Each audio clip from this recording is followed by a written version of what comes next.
मैं तक्षक नाग हूं। मैंने ही राजा परीक्षित को मारा। आगे देखो परीक्षित के पुत्र का बदला। तक्षक, मैं तुम्हें ढूंढ निकालूंगा। न सिर्फ तुम्हें बल्कि हर उस नाग को जो इस दुनिया में है। ये कहानी है उस समय की जब राजा सिर्फ शासन नहीं करते थे बल्कि उनके एक फैसले पूरी दुनिया की किस्मत बदल देते थे। धीरे धीरे सुबह का सूरज उग रहा था। जंगल के घने पेड़ों के बीच से सुनहरी किरणें जमीन को छू रही थी और उसी जंगल में घोड़े पर सवार एक राजा तेजी से आगे बढ़ रहा था। ये कोई साधारण राजा नहीं था। ये था परीक्षित, कुरु वंश का शासक, एक महान योद्धा और एक ऐसा इंसान जिसकी एक गलती इतिहास बदलने वाली थी। राजा कई घंटों से शिकार कर रहा था, लेकिन आज उसका भाग्य उसका साथ नहीं दे रहा था। न कोई शिकार, न कोई सफलता। प्यास से गला सूख रहा था और शरीर थक चुका था। लेकिन सबसे खतरनाक चीज थी उसका अहंकार। मैं एक राजा हूं, मुझे कोई नजरअंदाज कैसे कर सकता है। थोड़ी दूर पर उसे एक छोटा सा आश्रम दिखा। वो तुरंत घोड़े से उतरा और अंदर गया। वहां एक ऋषि बैठे थे, पूरी तरह शांत, आंखें बंद, गहरी ध्यान में लीन। राजा ने ऊंची आवाज में कहा, हे ऋषि, मुझे पानी चाहिए। लेकिन कोई जवाब नहीं आया। कुछ सेकंड, फिर कुछ और सेकंड, और फिर राजा का गुस्सा बढ़ने लगा। क्या इस ऋषि ने मुझे पहचान नहीं पाया या जानबूझकर मेरा अपमान कर रहा है? उसके मन में सवाल उठने लगे। और फिर उसने जमीन पर पड़ा एक मरा हुआ सांप देखा। एक पल के लिए वो रुका, लेकिन अगले ही पल उसका अहंकार जीत गया। उसने सांप उठाया और धीरे से ऋषि के गले में डाल दिया। अब देखता हूं तुम कब तक शांत रहते हो। राजा मुस्कुराया और वहां से चला गया। उसे ये नहीं पता था कि उसने सिर्फ एक मजाक नहीं किया, उसने अपनी मौत को न्योता दिया था। कुछ देर बाद ऋषि का पुत्र वहां आया। जैसे ही उसने अपने पिता को देखा, उसकी आंखों में आग भर गई। एक राजा इतना अहंकारी कैसे हो सकता है?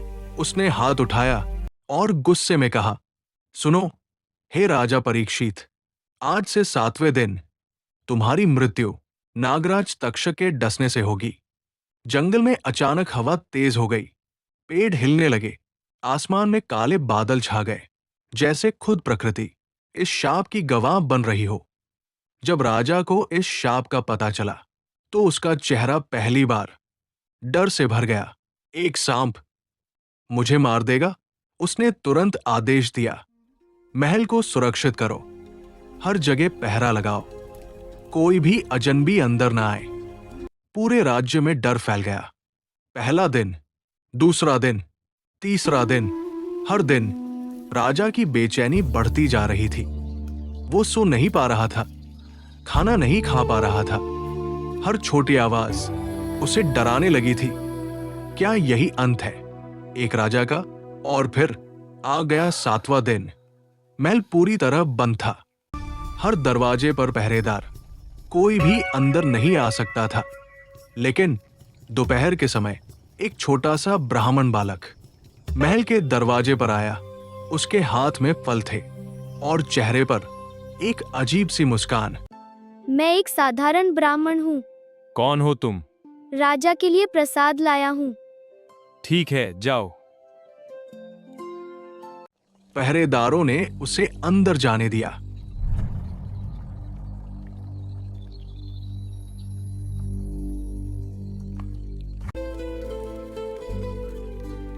उसे क्या पता था कि इस बच्चे के अंदर छिपा था मौत।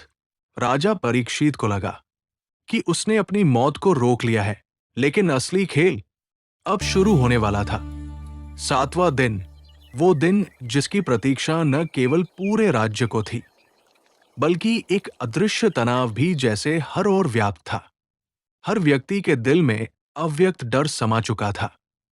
यही वो दिन था जब भविष्य के अनजान साए सामने आने वाले थे। आसमान पर घने काले बादल छा चुके थे और ऐसा प्रतीत हो रहा था कि पूरे वातावरण में एक असामान्य नीरवता फैली हुई है। हवा भी भारी हो चुकी थी, रहस्यमयी तरीके से, जैसे सृष्टि की कोई चेतावनी दे रही हो। महल के भीतर हर कोने पर कड़ी चौकसी बरती जा रही थी। बालक धीरे धीरे चलता हुआ राजा के कक्ष तक पहुंचा। अंदर राजा परीक्षित बैठे थे। उनकी आंखों के नीचे काले घिरे थकान और चिंता की कहानी बयां कर रहे थे। चेहरे पर अनकहा तनाव स्पष्ट था और हृदय के किसी कोने में अदृश्य भय कांप रहा था। क्या आज सब समाप्त हो जाएगा? बालक ने आगे बढ़कर राजा के सामने फल रख दिए। राजन, ये प्रसाद आपके लिए है। राजा ने कुछ पलों तक बालक को नजर भर देखा, फिर फल उठाया। उस क्षण सब सामान्य प्रतीत हो रहा था, लेकिन जैसे ही राजा ने फल को तोड़ा, अंदर कुछ हिलता दिखाई दिया। एक छोटा सा काला कीड़ा। राजा अचंभित रह गए। ये क्या है? अचानक वो छोटा कीड़ा तेजी से बढ़ने लगा। उसका शरीर लंबा होता गया और आंखें लाल हो उठीं। कुछ ही पलों में वो एक विशाल डरावना नाग बन चुका था। तक्षका। महल में खलबली मच गई। पहरेदार भागे, तलवारें उठीं, लेकिन अब बहुत देर हो चुकी थी। तक्षक ने अपनी नजरें राजा पर टिका दी। शाप कभी झूठा नहीं होता। उसने तेजी से फुफकारना शुरू किया और बिजली की गति से राजा की ओर बढ़ा। राजा पीछे हटना चाहते थे, लेकिन उनके पांव जैसे जड़ हो गए थे। एक पल के भीतर ही तक्षक ने राजा पर आक्रमण किया और उन्हें डस लिया। जैसे ही तक्षक के दांत राजा के शरीर में धंसे, पूरे कक्ष में एक तीव्र चमक हुई। राजा का शरीर जलने लगा। बिना किसी स्रोत के आग की लपटें उठने लगी और राजा की देह को अपनी गिरफ्त में ले लिया। पहरेदार चिल्लाए, राजा को बचाओ, लेकिन कोई भी पास नहीं जा पाया। कुछ ही पलों में एक शक्तिशाली राजा राख में बदल गया। महल में अचानक सन्नाटा छा गया। ना कहीं कोई आवाज थी, ना कोई हलचल, बस हवा में उड़ती राख थी। एक राजा जो पूरे राज्य का रक्षक था, आज खुद को भी नहीं बचा पाया। तक्षक ने सबसे आखिरी बार चारों ओर देखा और फिर अचानक गायब हो गया, जैसे वो कभी था ही नहीं। कुछ ही घंटों में ये खबर पूरे राज्य में फैल गई। राजा परीक्षित मर चुके हैं। लोगों को मुंह पर विषाद का भाव था और आंखों में अनगिनत प्रश्न। अगर एक राजा सुरक्षित नहीं है, तो हम कैसे बचेंगे? महल के अंदर बीचों बीच एक युवा राजकुमार खड़ा था। उसके सामने उसके पिता की राख का ढेर था। ये था जन्मेजय। उसकी आंखों में आंसू नहीं थे, बस एक प्रज्वलित आग थी। उसने धीरे से कहा, तक्षक, मैं तुम्हें ढूंढ निकालूंगा। उसकी आवाज बदल गई और उसने पुनः कहा, न सिर्फ तुम्हें, बल्कि हर उस नाग को जो इस दुनिया में है। महल के आंगन में धुएं की आखिरी लकीरें अब भी हवा में तैर रही थी। राख ठंडी हो चुकी थी, लेकिन उस राख के सामने खड़ा एक युवक अंदर से जल रहा था। ये था जन्मेजय। सूरज ढल रहा था। आकाश लाल रंग में रंगा प्रतीत हो रहा था, जैसे खुद शोक मना रहा हो। राजा परीक्षित की चिता बुझ चुकी थी। मंत्रों की आवाज धीरे धीरे समाप्त हो रही थी, लेकिन जन्मेजय के कानों में अब भी एक नाम गूंज रहा था, तक्षक। उसने मुट्ठी में राख उठाई और कसकर भींच ली। पिता, मैं वचन देता हूं, आपकी मृत्यु व्यर्थ नहीं जाएगी। रात गहरी हो चुकी थी। महल के भीतर हर दीवार पर मशालें जल रही थी। जन्मेजय अकेला खड़ा था। उसकी आंखें लाल थी, लेकिन आंसू नहीं थे। रोना कमजोरों का काम है, उसने अपने आप से कहा। एक राजा बदला लेता है। उसके आदेश पर अब शोक क्रोध में बदल गया। अगली सुबह राज दरबार भरा हुआ था। मंत्री, सेनापति और ऋषि सब एक ही सवाल लेकर आए थे। अब आगे क्या होगा? जन्मेजय सिंहासन पर बैठा था, लेकिन आज वो राजा जैसा नहीं लग रहा था। आज वो एक बेटा था जिसने अपने पिता को खो दिया था। एक मंत्री आगे बढ़ा, महाराज, हमें तक्षक को ढूंढना होगा और उसे दंड देना होगा। दूसरा बोला, ये एक नाग था। सभी नाग दोषी नहीं हैं। कुछ पल के लिए दरबार में सन्नाटा छा गया। जन्मेजय धीरे धीरे खड़ा हुआ।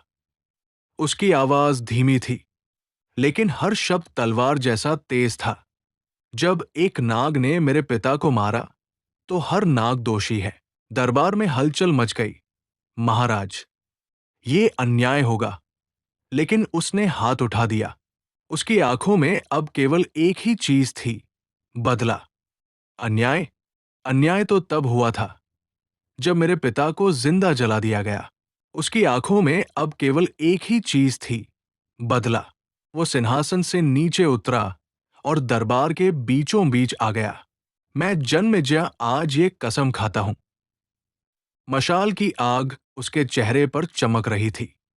जब तक इस धरती पर एक भी नाग जिंदा है, मैं चैन से नहीं बैठूंगा। मैं पूरी नाग जाति का अंत कर दूंगा। दरबार में सन्नाटा छा गया। किसी ने ऐसा निर्णय पहले कभी नहीं सुना था। एक वृद्ध ऋषि आगे आए। उनकी आवाज शांत थी, लेकिन शब्द भारी। राजन, बदला कभी खत्म नहीं होता। अगर आप ये मार्ग चुनते हैं तो ये सिर्फ नागों का नहीं, आपके अपने धर्म का भी विनाश होगा। कुछ पल के लिए जन्मेजय चुप रहे, जैसे उनके अंदर एक लड़ाई चल रही हो। क्या मैं सही कर रहा हूं? एक पल के लिए उनके मन में सवाल आया, लेकिन अगले ही पल उनके सामने फिर वही दृश्य आया। उनके पिता आग में जलते हुए। उन्होंने आंखें बंद की और फिर खोलते ही सभी सवाल खत्म हो गए। उन्होंने जोर से कहा, निर्णय हो चुका है। हम एक ऐसा यज्ञ करेंगे जो इस दुनिया ने पहले कभी नहीं देखा। एक ऐसा यज्ञ जो हर नाग को अग्नि में खींच लाएगा। दरबार के लोग सन्न रह गए। एक ऋषि ने धीरे से पूछा, महाराज, उस यज्ञ का नाम क्या होगा? जन्मेजय ने आसमान की तरफ देखा और फिर कहा, नाग यज्ञ। ये नाम इतिहास में गूंजने वाला था। रात फिर से गहरी हो गई। महल के बाहर हवा तेज चल रही थी, जैसे प्रकृति खुद इस फैसले से डर रही हो। एक राजा ने बदला लेने की कसम खाई थी, लेकिन उसे नहीं पता था कि यह बदला पूरी दुनिया को बदल देगा। राज्य के बाहर एक विशाल खाली मैदान चुना गया। चारों तरफ पहाड़ और बीच में समतल भूमि थी। ऋषियों ने दिशा देखी, आकाश का संकेत पढ़ा। यहीं अग्नि उठेगी और उसी क्षण जमीन पर पहला गड्ढा खोदा गया। हजारों कारीगर दिन रात काम करने लगे। ईंटें लाई गई, लकड़ी जमा की गई। धीरे धीरे एक विशाल यज्ञ कुंड आकार लेने लगा, इतना बड़ा कि उसमें पूरा जंगल समा जाए। यह कोई साधारण यज्ञ नहीं था, ये एक युद्ध का मैदान था। राज्य के सबसे विद्वान ब्राह्मण बुलाए गए। उन्होंने पुराने ग्रंथ खोले। धूल जमी पांडुलिपियां सामने रखी गई। ज्ञान का प्रकाश, भूले हुए मंत्र फिर से स्मरण किए गए। सत्य का उद्घाटन। ज्ञान दीप्त हो रहा है। हाँ, शास्त्र जागृत हुए। अहम ब्रह्मास्मि तत्त्वमसि।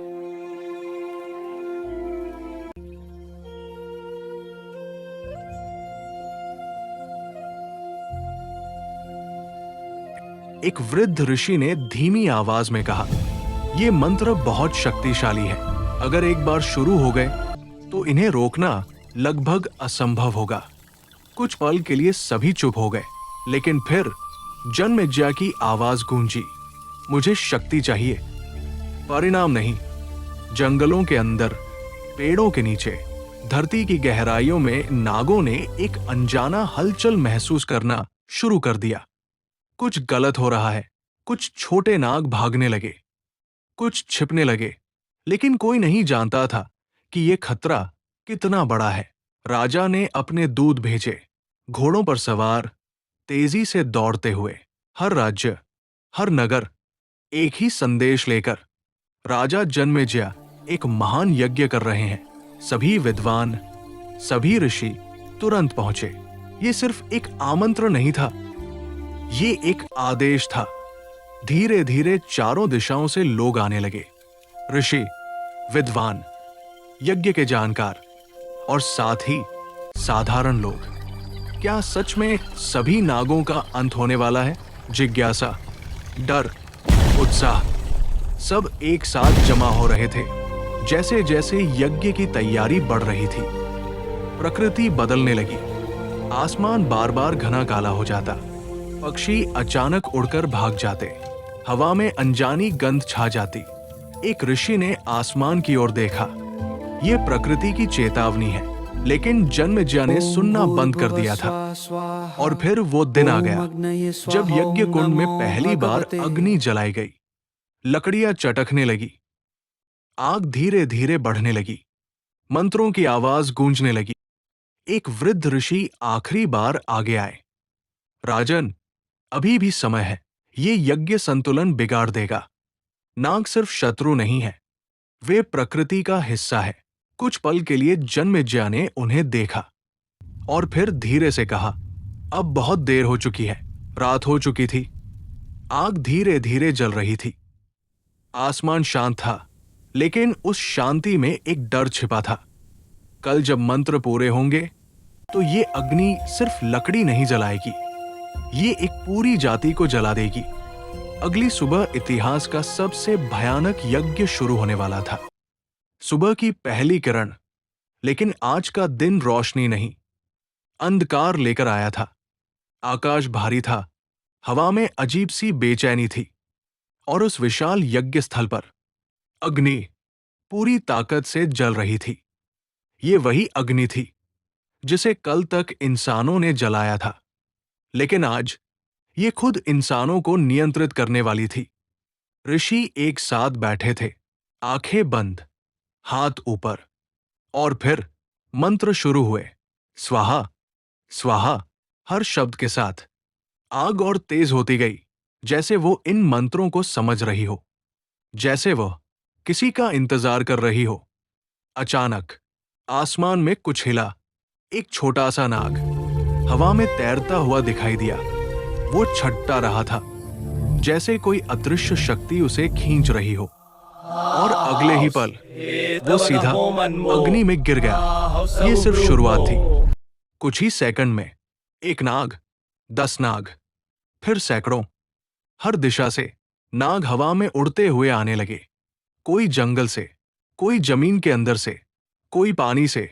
उनकी चीखें पूरे वातावरण में गूंज रही थी। ये बदला नहीं था, ये नरसंहार था। यज्ञ देखने आए लोग अब डर से कांप रहे थे। कुछ पीछे हटने लगे, कुछ आंखें बंद कर बैठे। क्या ये सही है? एक आदमी ने धीरे से पूछा, लेकिन जवाब देने वाला कोई नहीं था। राजा जन्मेजय यज्ञ के सामने खड़ा था। उसकी आंखें आग की तरह जल रही थी। हर गिरते नाग के साथ उसका क्रोध थोड़ा थोड़ा शांत हो रहा था। और लाओ उन्हें, उन्होंने धीरे से कहा। जंगलों में, नदियों के किनारे, धरती की गहराई में नाग एक दूसरे को चेतावनी दे रहे थे, भागो, छिप जाओ। लेकिन कोई भी इस शक्ति से बच नहीं पा रहा था। ये मंत्र हमें खींच रहे हैं। अचानक तेज हवा चलने लगी, आसमान में बिजली चमकी, बारिश की बूंदें गिरने लगी, जैसे प्रकृति खुद इस यज्ञ को रोकना चाहती हो। लेकिन अग्नि और भी तेज जलने लगी।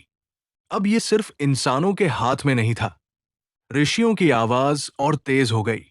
स्वाहा स्वाहा हर मंत्र एक नए नाग को खींच लाता। अब तो विशाल नाग भी आकाश से गिरने लगे। उनका आकार इतना बड़ा था कि जमीन कांप उठती थी। कुछ ऋषि अब घबराने लगे थे। महाराज, ये बहुत ज्यादा हो रहा है, ये संतुलन बिगाड़ देगा। लेकिन जन्मेजय ने उनकी ओर देखा भी नहीं। रुकना अब संभव नहीं है।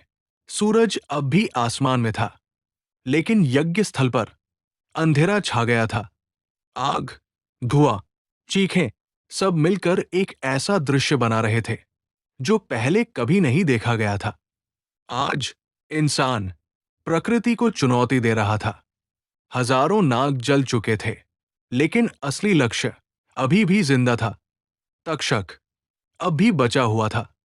जब धरती जल रही थी तो आकाश भी शांत नहीं था।